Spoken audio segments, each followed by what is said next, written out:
Bom dia, Paz do Senhor. Quem vos fala aqui é a missionária Nadir Albano. Hoje é dia 16 de abril de 2025. Estamos começando mais um momento de João 3,30, que ele cresça que eu diminua. Como de costume, vamos estar orando e logo em seguida vamos estar passando para a preciosa palavra do Senhor. Amém? Meu Deus e meu Pai, em nome de Jesus, nessa noite da sua santa presença, pedindo perdão pelas minhas falhas, pelos meus pecados que são inúmeros. Eu apresento o meu lar, a família, o ministério, o chamado, tudo tem confiado na minha pessoa.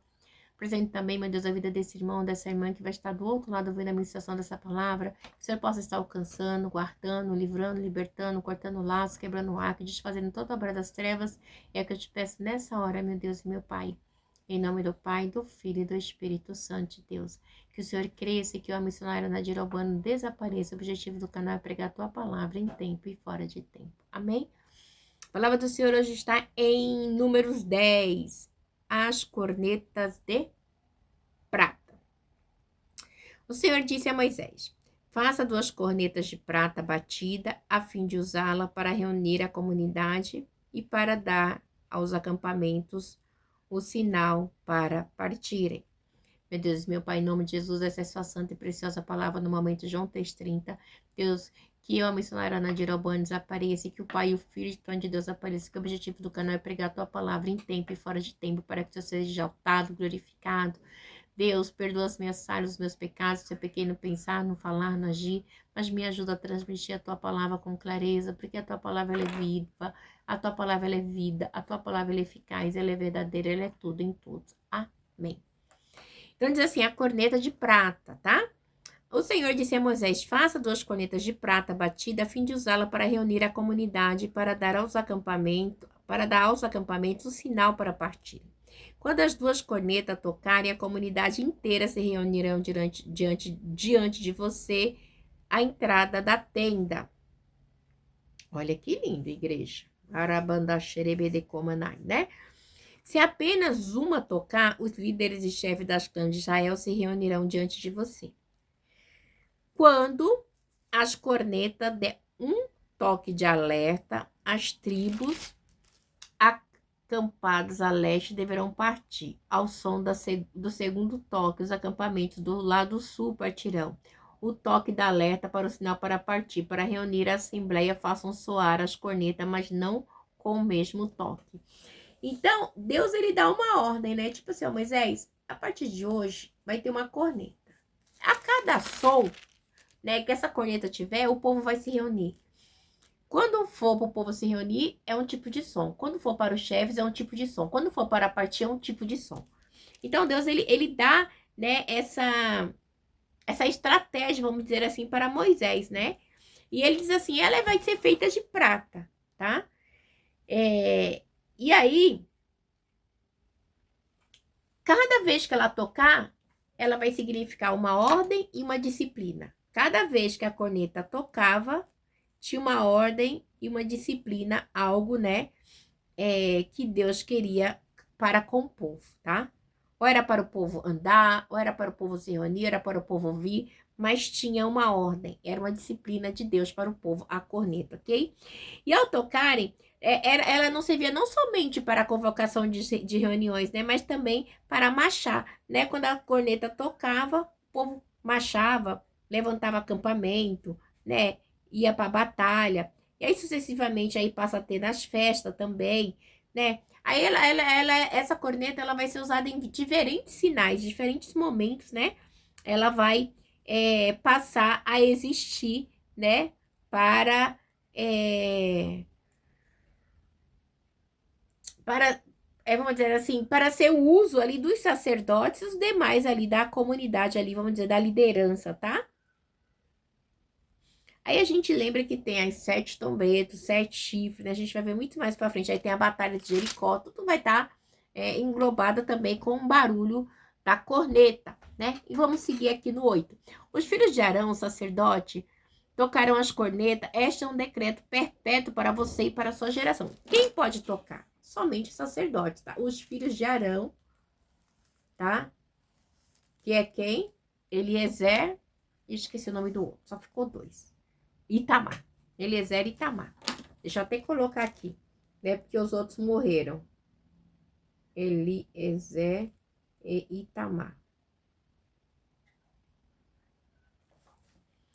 E aí, quando em sua terra vocês entrarem em guerra contra um adversário quer os esteja oprimido, toque as cornetas, e o Senhor, o Deus de vocês, se lembrará de vocês e os libertará dos seus inimigos.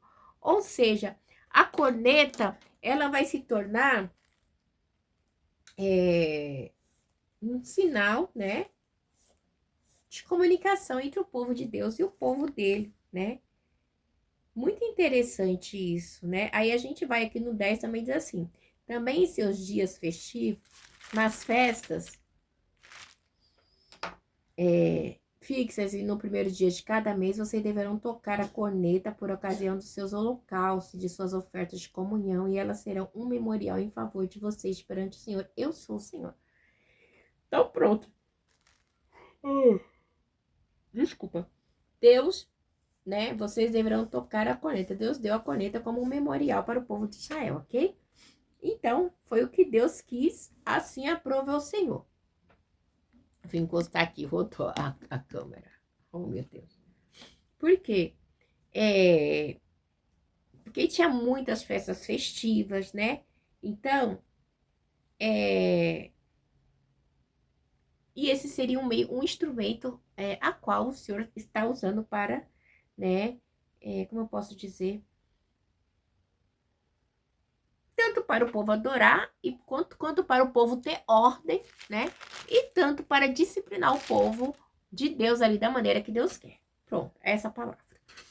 No 11, os israelitas partem do Sinai. No 20º dia do segundo mês, do segundo ano, a nuvem se levantou de cima do tabernáculo que guarda as tábuas da aliança. A gente leu isso recentemente, que quando a nuvem levanta, né, é sinal de que o povo tem que estar partindo. É sinal de que chegou o tempo da partida. Então, eles têm que ir embora, ok? E tem que ir embora. Então, os israelitas partiram do deserto de Sinai e viajaram por etapas até que a nuvem pousou no deserto de Parã. Assim partiram pela primeira vez, conforme a ordem do Senhor anunciada a Moisés. Os exércitos do acampamento de Judá partiram primeiro junto às suas bandeiras. Nazon, filho de Aminadab, estava no comando. Natanael, filho de Zoar, comandava os exércitos da tribo de Zacá. Eliabe, filho de Elon, chefiava os exércitos da tribo de Zebulon. Quando o tabernáculo era desmontado, os gersonitas e os meranitas carregavam e partiam, né? Então tinha isso, lembra? Foram separados, ó, os gersonitas e os meranitas, né, que era liderado por Itamar, eles ficavam responsáveis por levar a tenda, para desmontar ali, tá? A tenda. E os exércitos do acampamento, ele ficava na supervisão de Itamar. O exército do acampamento de Rubem partiram em seguida, junto à sua bandeira. Elisur, filho de Sedur, estava no comando. Selomiel, filho de Zeruzadai, comandava os exércitos da tribo de Simeão. E Elisaf, filho de Deboel, chefiava os exércitos da tribo de Gade. Então, os coatitas, ok? Vamos lá no 21. Os coatitas partiam carregando as coisas sagradas antes que ele chegasse ao tabernáculo, já deveria estar lá. E quem era responsável pelos coatitas? Se eu não me engano, era Eliezer. Eu tô nessa dúvida, mas eu acho que era eles mesmo, né? Porque como eles foram divididos, os gersonitas e os meranitas eram Itamar. E o supervisor dos coatitas era Eleazar, tá? É isso mesmo, Eleazar. Supervisor.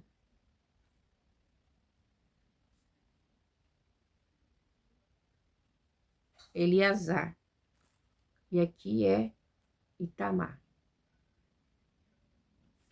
Então, eles tinham 2 supervisores, tá?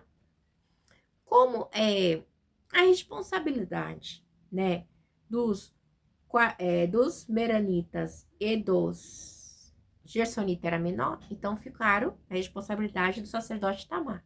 E as coisas sagradas ficaram com os coatitas na supervisão de Eliezer. mas eu já falei no outro vídeo, sempre vou estar falando. Que quando fosse, nesse momento, era um ritual.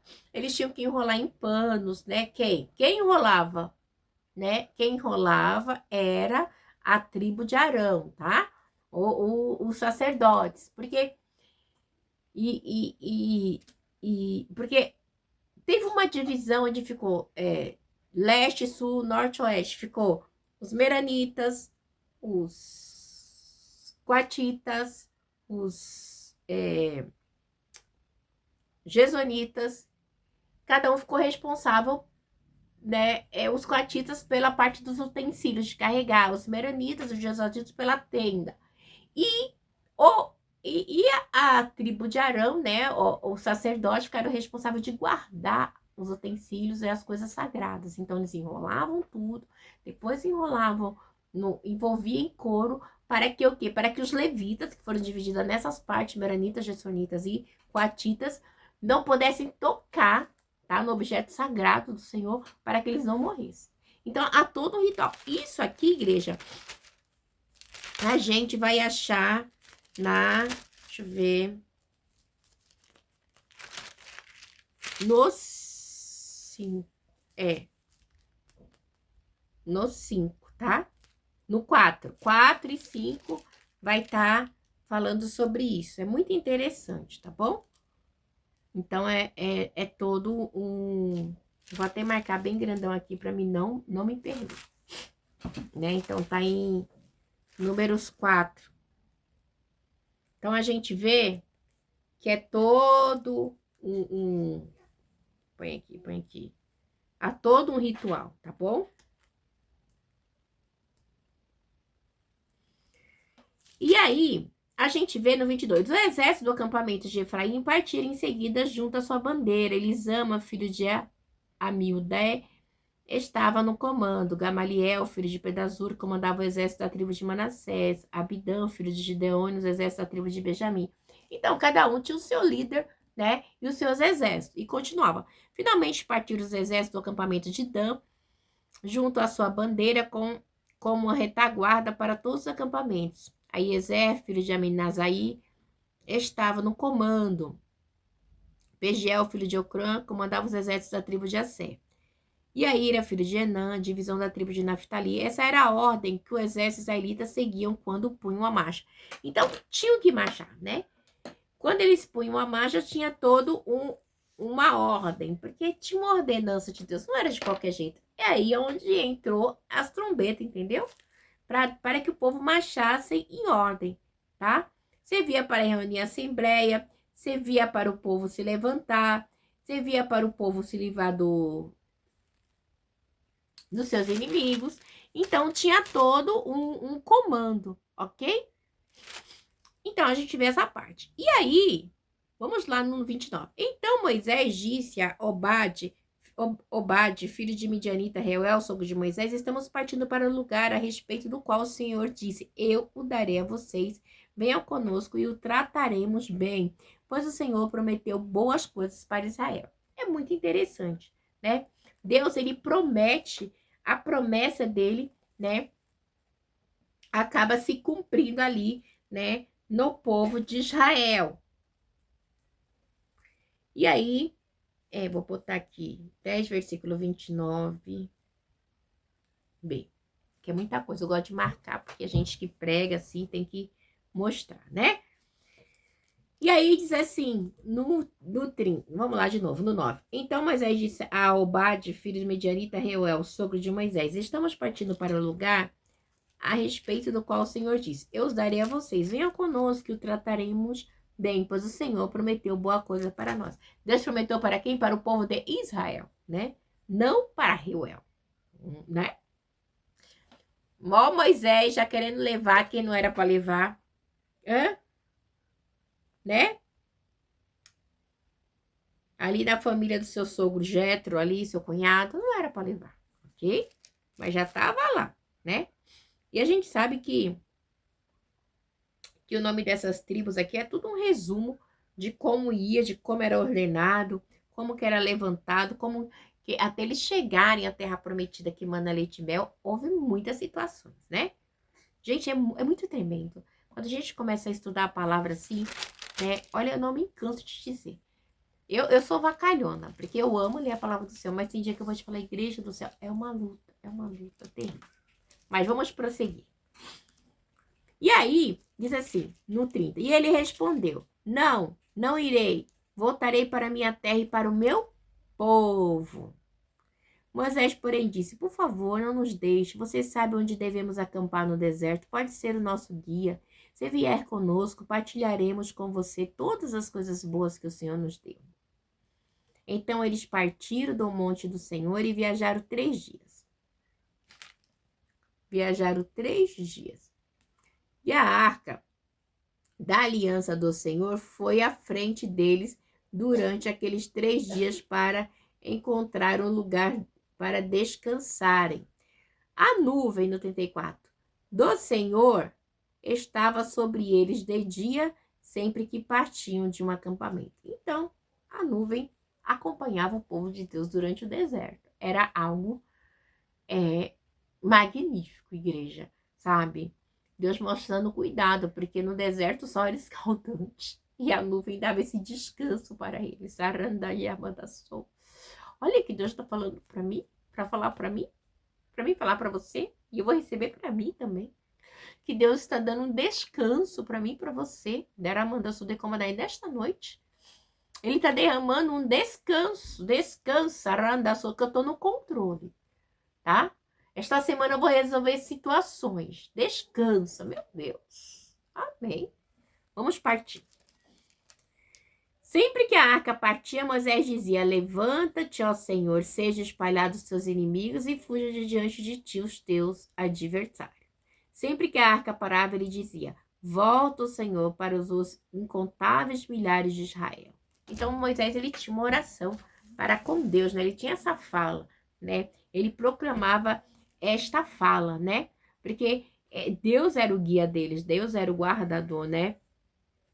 E Hanai, a banda Shiribi de Komanai. E Deus, ele é quem cuida de mim, de você. Deus, ele guarda, né?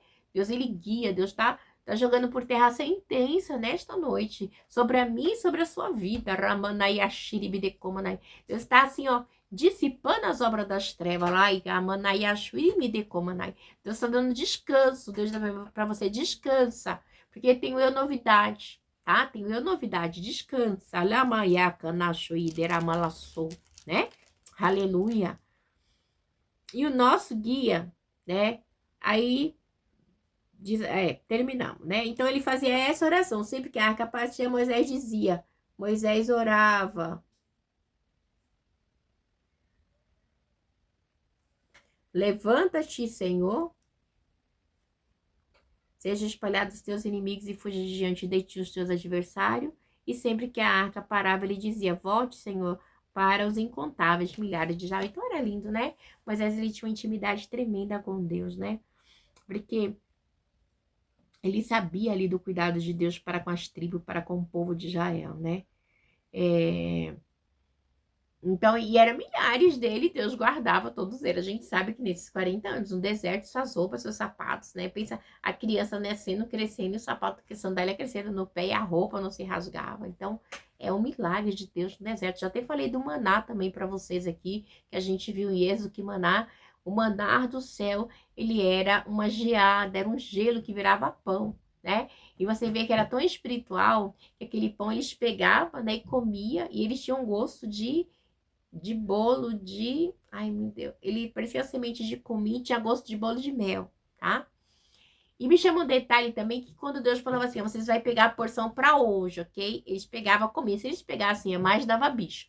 Quando Deus falava para eles assim, você vai pegar a porção do sábado, né, dobrado, porque no sábado vocês não vão trabalhar porque descansavam, então eles pegavam a porção do sábado, da sexta para o sábado e guardavam, né? E ainda tinha um desobediente que ainda saía para ver se tinha maná no sábado, né? Então, é muito interessante a história do maná. É algo tremendo, mostrando que Deus realmente operou milagres naquele deserto durante 40 anos junto com este povo. 40 anos e comendo maná sem enjoar. Pensa, uma sementinha de cominho que tinha gosto de mel. Eu fico olhando assim, a palavra, eu falo, meu Deus, que mistério é esse? E detalhe, era gelo. Aí eles derretiam. Aí esse pão, ele derretia no outro dia. né? E aí o Senhor fala para Moisés assim, Moisés pega, né, um gomer, né, de vaso de maná e guarda, né? Para este povo lembrar, guarda na arca, para esse povo lembrar. Então a gente sabe que na arca tem o maná que desceu do céu, olha o gelo que não derreteu, tá na arca. A vara de Arão que floresceu e as tábuas da lei, né? Então, esse é o nosso Deus, Deus de milagre, amém?